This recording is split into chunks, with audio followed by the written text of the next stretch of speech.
Hi friends, இன்னைக்கு நம்ம பார்க்க போகிற ஸ்டோரி ஒரு இந்திய ராணுவ வீரர், அதாவது முன்னாள் ராணுவ வீரருக்கு நடந்த உண்மையான ஒரு சம்பவம். இந்த ஸ்டோரி எங்களுக்கு சொன்னவரும் இந்திய முன்னாள் ராணுவ வீரர் ஒருத்தர் தான். பர்சனலாக என்னோட நண்பர் வர. இது தவிர இவர் வந்து இப்போ ஒரு ரிட்டையர்ட் ஆஃபீஸர், கேப்டன் ரேங்கில் இருந்தவர். மேலதிக தகவலாக இதில் நான் சொல்ல போகிற பேர் வந்து அவரோட பேர் கிடையாது. அது இந்த கதைக்காக கொஞ்சம் பேரை மாற்றியிருக்கேன். வாங்க பார்க்கலாம். இது தி டார்க் லெஜர்.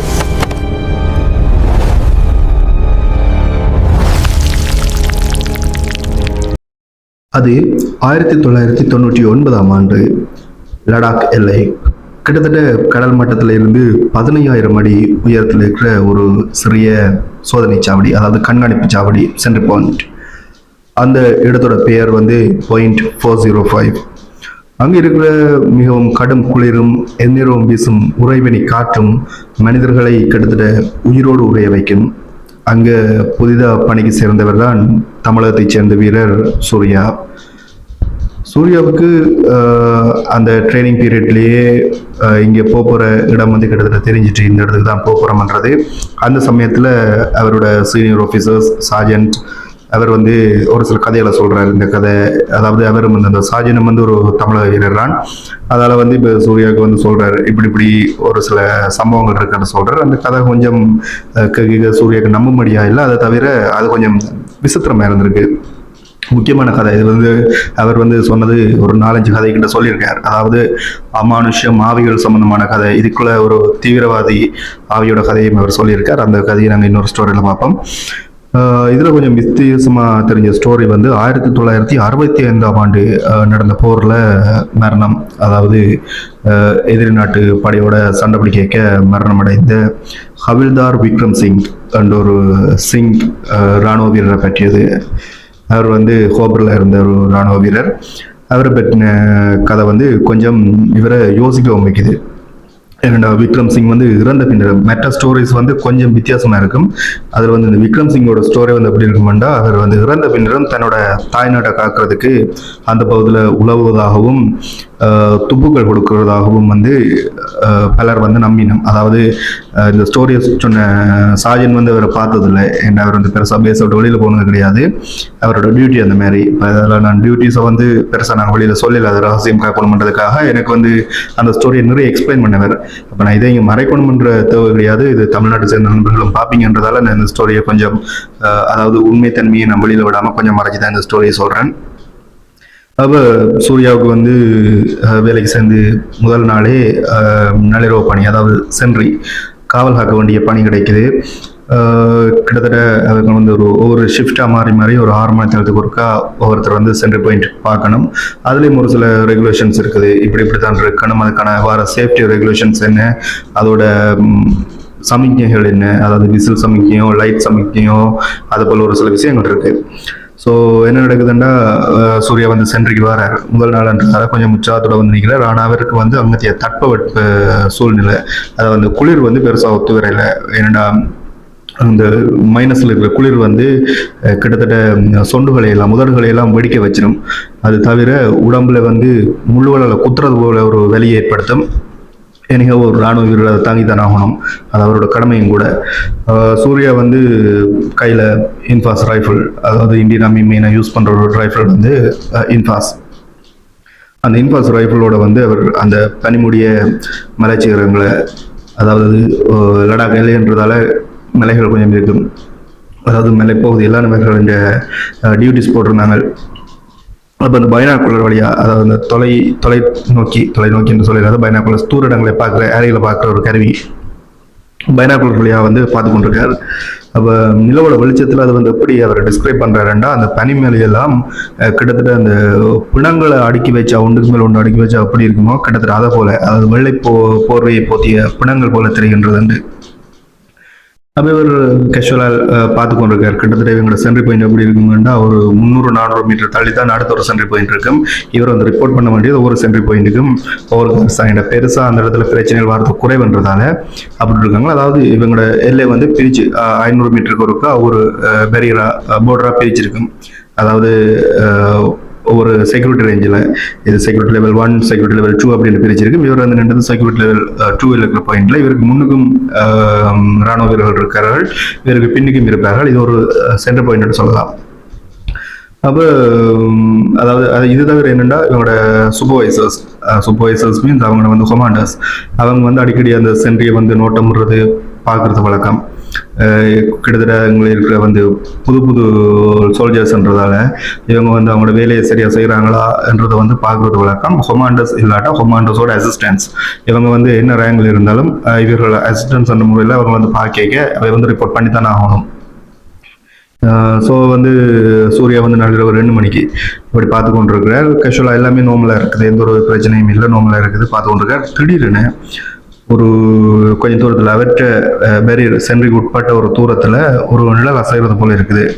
அப்போ கன்னை லோட் பண்ணி கொண்டு சாதாரணமாக அவருடைய ப்ரோட்டோகால் படி அந்த சமிஞ்சையை செய்து பார்க்குறார். என்னுடைய இவங்களோட சோல்ஜர்ஸ் அண்டா அவங்க வந்து இந்த சமிஞ்சைக்கு பதில் சமிஞ்சை செய்யணும். அது என்ன நான் கிளியராக சொல்ல போகிறதில்ல, அவங்க செய்யணும். ஆனால் அங்கேருந்து எந்த ஒரு ரெஸ்பான்ஸும் இல்லை. இப்போ கிட்டத்தட்ட ரைஃபிளை தூக்கி லோட் பண்ணி எய்ம் பண்ணுறார். சேஃப்டியை ரிலீஸ் பண்ணி போட்டு ரைஃபிளை லோட் அந்த பாயிண்ட்டை நோக்கி எய்ம் பண்ணுறார். எய்ம் பண்ணி கொண்டு உறக்கமாக கத்துறாரு, சத்தமாக கத்துறாரு, யார் எங்கேன்னு. ஏன்னா என்ன இருந்தாலும் அது ஒரு மிஸ்ஃபயர் ஆகிடக்கூடாதுன்றதுல அவங்க கவனமாக இருப்பாங்க. தப்பித்தவறி அது ஒரு தீவிரவாதி இல்லாமலோ இல்லை ஒரு ஆபத்து இல்லாமலோ வேறு எதுவும் பொதுமகன் வாழ்றதுக்கான வாய்ப்பு இல்லை. எனிஹவ் பொதுமகனோ இல்லை ஒரு விலங்கோ அல்லது அவங்களோட சோல்ஜர்ஸோ வேறு யாரும் நடந்தால் கூட அது வந்து ஒரு மிஸ்ஃபயராக இருக்கக்கூடாது. ஸோ அந்த ஒரு கவனத்தில் சூர்யா வந்து சத்தமாக யார் அங்கேண்டு கத்துறாரு, அதாவது ஹிந்தியில் கத்துறாரு. ஆனால் அங்கே நின்று ஒரு ரெஸ்பான்ஸும் இல்லை. அந்த இடத்தை வடிவாக எய்ம் பண்ணி பார்க்குறார். கொஞ்ச நேரத்துக்கு பிறகு அந்த நிழல் வந்து இல்லாமல் போகுது. அப்போ சூர்யா வந்து இப்போ மேலேருந்து, அதாவது மேல் சென்ட்ரி பாயிண்ட் நினைக்கிறார், அதுலேருந்து கீழே இறங்கவும் மேலாது. இறங்குற நேரத்தில் ஏதாச்சும் ஒரு ஆபத்துண்டா புரோணம் செய்யலாது. சூர்யா என்ன செய்யறாருண்டா சுற்றி முற்றி வடிவா நோட்டம் விடுறார். அதில் மேலே இந்த ஃபோக்கஸ் லைட்டை திருப்பி அந்த இடத்த வடிவா நோட்டம் விடுறார்.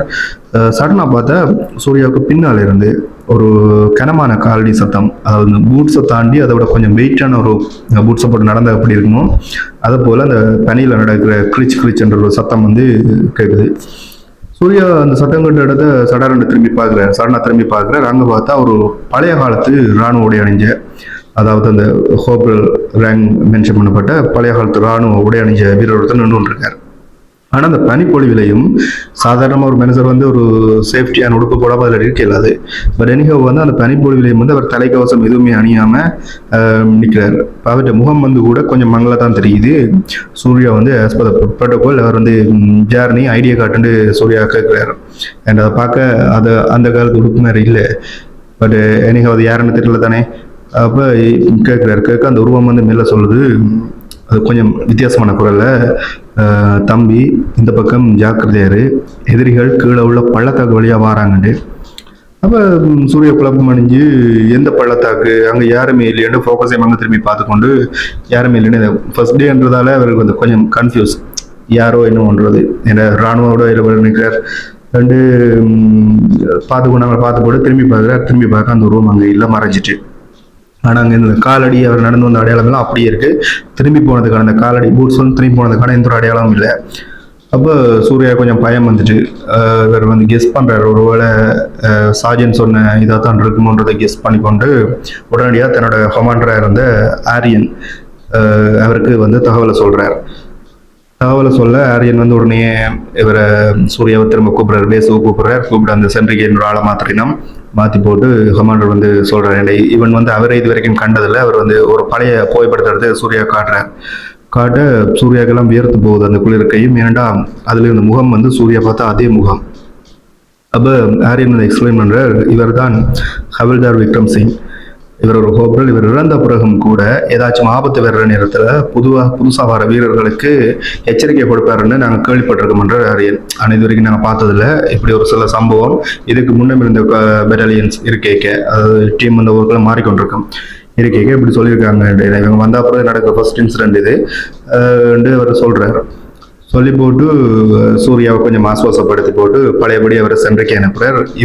அவர் ஓன் பண்ணது போலயே சரியாக அடுத்த அரை மணி நேரத்தில் எதிர நாட்டு ஊடுருவல்கள், அதாவது போர்டர் கிராசிங் நடக்குது.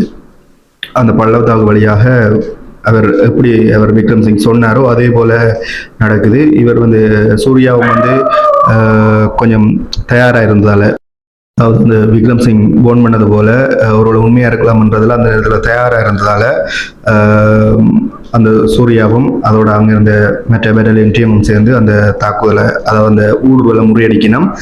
இதில் பெருசாக எந்த ஒரு உயிர் சேதம் இல்லை. 2 தரப்புலையும் அவங்க ஊடுருவத்தான் ட்ரை பண்ணவங்க அவங்க அப்படியே வித்ட்ரா பண்ணிட்டாங்க, பேக் பண்ணிட்டாங்க. பிறகு இந்த சண்டையெல்லாம் முடிஞ்ச பிறகு சூர்யா அந்த சாவடிக்கு சென்று கிட்டத்தட்ட, அதாவது அந்த வந்த இடத்துக்கு சென்று ஒரு நிமிடத்தை கிட்ட மௌனஞ்சலி செலுத்தியிருக்கார். அந்த நேரத்தில் அதே குரல், தம்பி நீ சிறப்பாக செய்யப்பட்ட என்ன மாதிரி கேட்டிருக்கு, என்ற ஒரு மீனிங்ல கேட்டிருக்கு. இன்னைக்கும் அதாவது ஒவ்வொரு பெட்டாலியன் மாற மாற அந்த ஸ்டோரி அந்த கேம்ப்ல வந்து இப்போவும் அந்த காவலரை பற்றிய ஸ்டோரியும் அந்த நம்பிக்கையும் இப்போவும் இருக்குது. அவங்க என்ன மென்ஷன் பண்ணுறாங்கன்னா, அவர்களோட யூனிஃபார்ம் மாறலாம், புதுசாக ஆயுதங்கள் வரலாம், ஆனால் தேசத்தை காக்க வேணுமென்ற, அதாவது இந்திய நாட்டை காக்க வேணுமென்ற அவர்களோட ஆசை வந்து எப்போவுமே மாறுறதில்லை. அதாவது அவர்கள் ஆன்மாவை மாறினா கூட அந்த ஒரு இராணுவ மைண்ட் செட் வந்து அவங்களுக்கு மாறப்போகிறதில்லை என்றதை வந்து அவங்க மென்ஷன் பண்ணுறாங்க. இவ்வளோதான் இந்த ஸ்டோரி. இந்த ஸ்டோரி உங்களுக்கு பிடிச்சிருந்தா லைக் பண்ணுங்கள், கமெண்ட் பண்ணுங்கள், ஷேர் பண்ணுங்கள். இது தி டார்க் லெஜர்.